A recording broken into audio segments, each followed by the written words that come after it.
Maine owns the lobster roll, and Maryland is the land of crab cakes. But down in South Carolina, well, that's the home of the shrimp burger.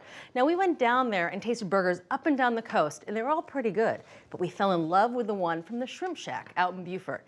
So we used that as a model for our own recipe. That's right. These are major shrimp burgers. They are full of shrimp, shrimp, and more shrimp. You don't taste bready fillers. They don't even add a lot of spices to them. No Old Bay, just shrimp. Shrimp at its finest. Of course, at the Shrimp Shack, they've got deep fryers going all the time, so they get a nice crisp crust. But these are so easy, and they're so good, that we wanted to make them easier to make without such a mess, without such a fuss, and in the skillet. Right, not have to deal with all that leftover fry oil. Right. We started thinking about breadcrumbs. How could we get that same crisp crust without frying? Panko are our favorite because they're so light and crispy. The problem was those flaky bits made them seem more like crab cakes. Yeah. And that wasn't what we were looking for. So our solution was to take them and pulverize them in the food processor. So I've got a cup of panko. I'm just gonna pulse these about 15 times until they're nice and fine and dredgeable. Just a couple more for good measure.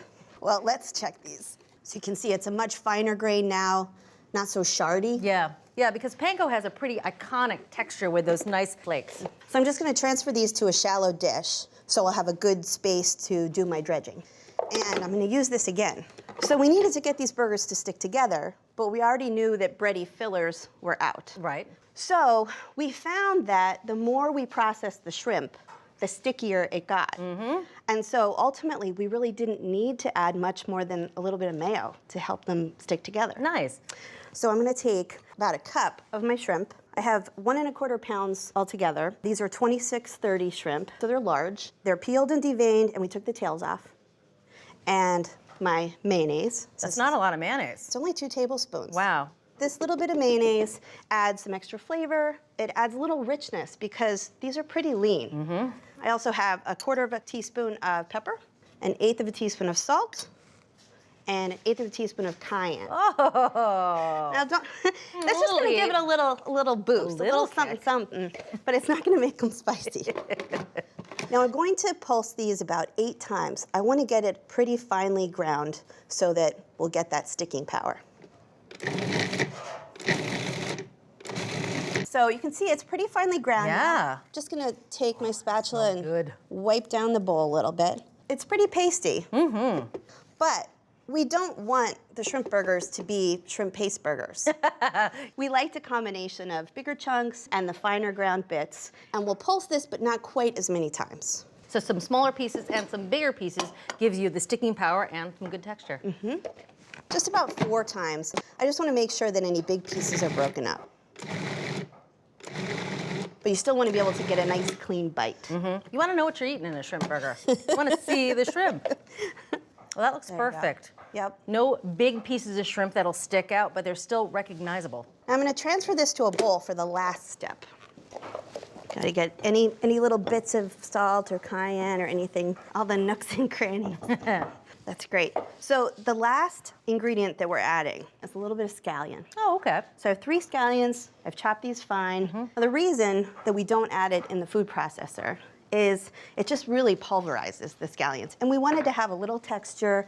We wanted them to still have a fresh taste. And we didn't want green shrimp burgers. Speckles of green are nice, but Incredible Hulk burgers are less fun. So I want to make 4 burgers here. I have a 1/2 cup measure. So I'll transfer them to that just to make sure they're pretty even. Now I'm just gonna shape these into patties.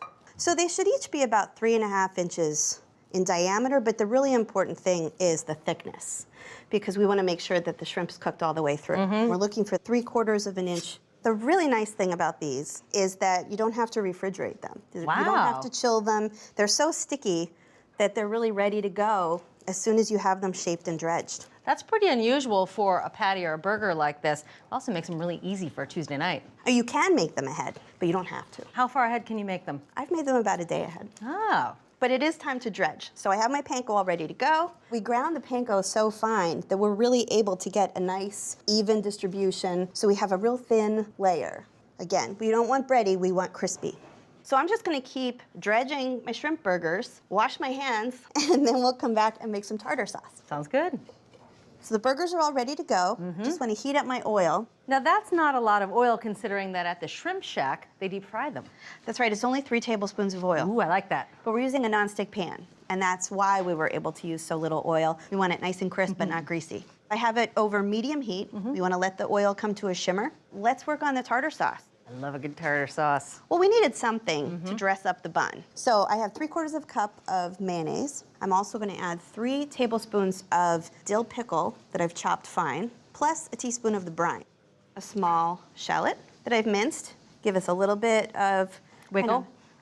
I keep wiggling. I I'm like so it. excited. I like it. I also have a tablespoon of capers that I've rinsed really well and then chopped fine. The briny saltiness is really going to help make that sweetness in the shrimp pop. And a 1/4 teaspoon of pepper. We do not need to add any more salt. Right, thanks to the pickles. Right, we have plenty to go around. So we'll just mix this together, pretty easy. That is easy. And it tastes so much better than anything you can find at the store. It's really nice and fresh tasting with a little bit of texture too.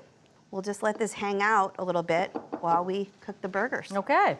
And it looks like we got a nice shimmer going on here. So I'm gonna pop the burgers in. Now I'm just gonna fry these until they're a nice golden brown. That's only gonna take about 3 to 5 minutes. Now, if you have 2 spatulas, use them. You want a flipper and a catcher. Not have them kind of land on their side.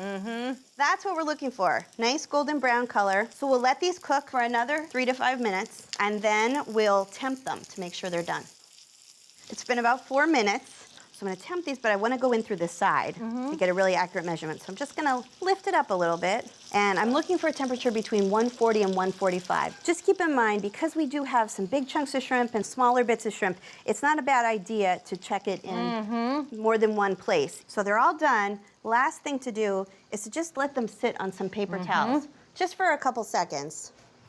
I'll just give these a quick flip. I think we're ready. All right. I'm hungry. All right, so just put a little tartar sauce on the bun, and we'll slide this shrimp burger on top, and a little extra sauce. We're not gonna load these up with a lot of things. Nope. Just a little crisp bib lettuce. Little color, a little extra crisp crunch. Now that's a shrimp burger. That's good.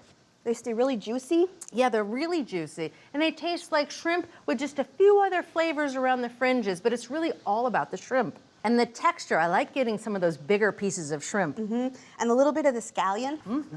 Now I know why you do the shrimp burger wiggle. I don't wiggle for everything. To make your own Beaufort-style shrimp burger, start by pulverizing panko in the food processor. For the burger, process some of the shrimp finely to act as a binder, but chop the rest of the shrimp coarsely so that the burgers have some texture. After shaping, coating, and sautéing the burgers, serve them on a bun with homemade tartar sauce.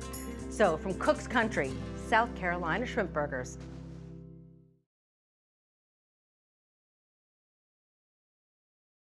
Thanks for watching Cook's Country from America's Test Kitchen. So what'd you think?